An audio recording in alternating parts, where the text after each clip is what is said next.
welcome to this week's edition of Faces of the Jewellery Quarter. I'm with an old friend, no pun intended, but he's getting on a bit and so am I. I'm at Rebel Check-In and I'm with Geordie, aka Hello. Andrew Purvis. And I don't know whether or not you want to just go ahead and tell the guys what Rebel Chicken's all about.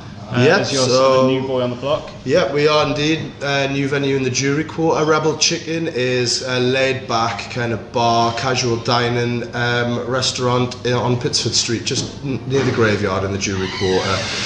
We've got a big outdoor space. It's about 120. Indoors we can get about 50, 60 people at a squeeze, and it's just a relaxed environment, selling a good range of drinks and obviously chicken, which is our main thing, hence the name Rebel Chicken. That's about it, really. That's what you specialise in. Yeah. And it was Fisherlicious before, if anybody knew Fisherlicious, in the same location, but did they do up the upstairs? No, apparently the manageress or owner of Fisherlicious actually lived up here. Where we're sat now was probably her bed. Her living room. Fair enough. So obviously the upstairs now is obviously it's doubled the size of the place, plus they've got the outside all done up as well, so it's actually quite a big space now. And you say you're going to have the football outside, aren't you? Yeah, during the World Cup, for all the England matches, quarter, semis and final, we're going to have a 4 metre by 3 metre all-weather screen out there with surround sound. So yeah, no matter how sunny it is, whether it's raining or snow even, we can still watch the football. For as long as England's in it. Yeah, so a couple of matches anyway. Take the screen down.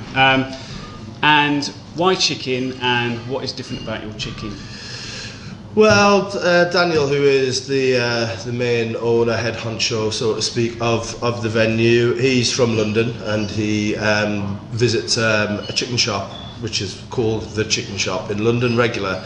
He loves it, thought it was the best chicken he's ever had in his life, so his idea was, why don't we attempt to do something as well as what they do, but add a bar environment into it as well.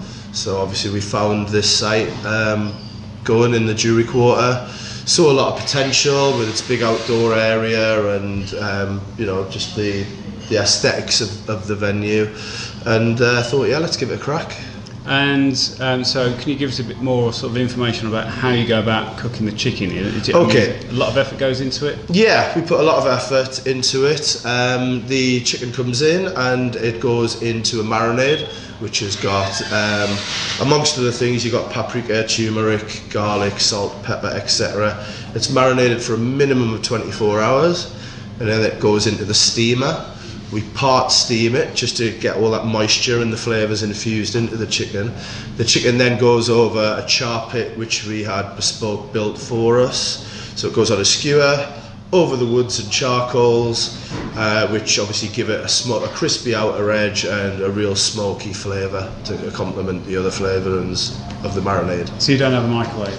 Not a microwave in the building. Good to hear. So I'm going to have a look at the, by the way, this is Rebel Chicken if you haven't seen the logo. Obviously there's got sort of an essence of David Bowie there on the chicken.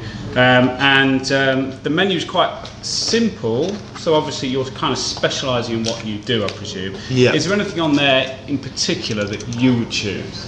For myself, it would have to be the chicken Caesar salad. That's our signature dish. It's really beautifully done. It's served in a big bowl. For the sharer one, you get a whole chicken quartered, actually served on the Caesar. Big anchovy fillets. It's just beautiful dish, and perfect for summer. I've got to admit, if you've got a body like mine, you need these in your life. I was going to say that was not the answer I was going to expect. You've got absolutely zero carbs in there. I've known you for some time, and obviously I worked with Geordie a long time ago in bar, sort of 18 years ago. And that's when Dan had hair. We both had. Oh, you've still got some. But anyway, moving swiftly on.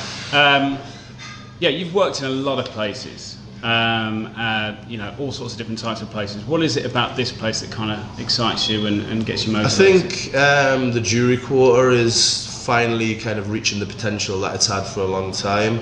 I have worked and opened places previously in this area, and we probably opened them a few years early before the Jewellery Quarter and the residents or clientele were ready for it.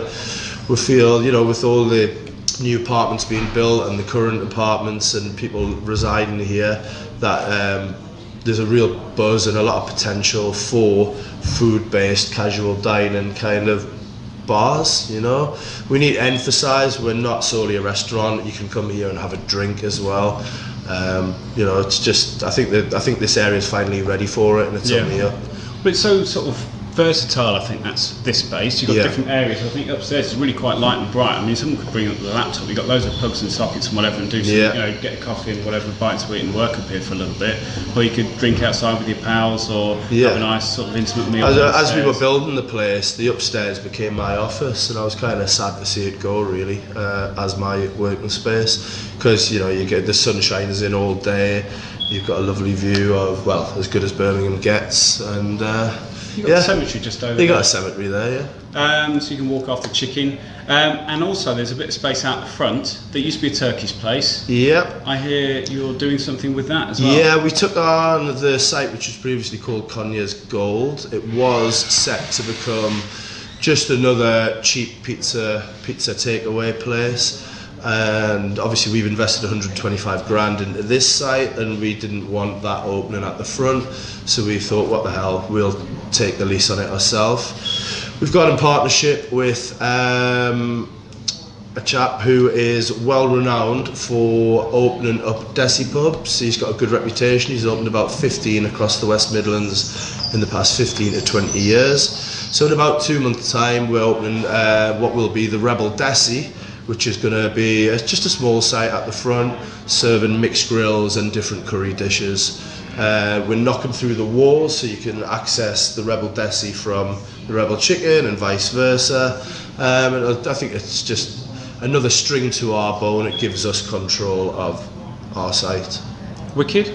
And just to let people know, so obviously Pittsford Street is just off Fire Street, so if you're coming from the clock, you go past the cemetery on the left hand side, there's a turning left, you go down there and there's a kind of a gap in the wall, and if you go through that gap, then obviously you find Rebel. You get to see me. Exactly. And how do people find you online and social media? Yep, social media is We Are Rebel Chicken, and online it's www.therebelchicken.co.uk. Magic. Well, I appreciate you taking the time out for us today. It's always a pleasure for you, Dan. And it's always good to see you. So we'll be back in soon watching the football. Hopefully you can join us down at the Rebel Chicken. Thanks again, and we'll see you next week.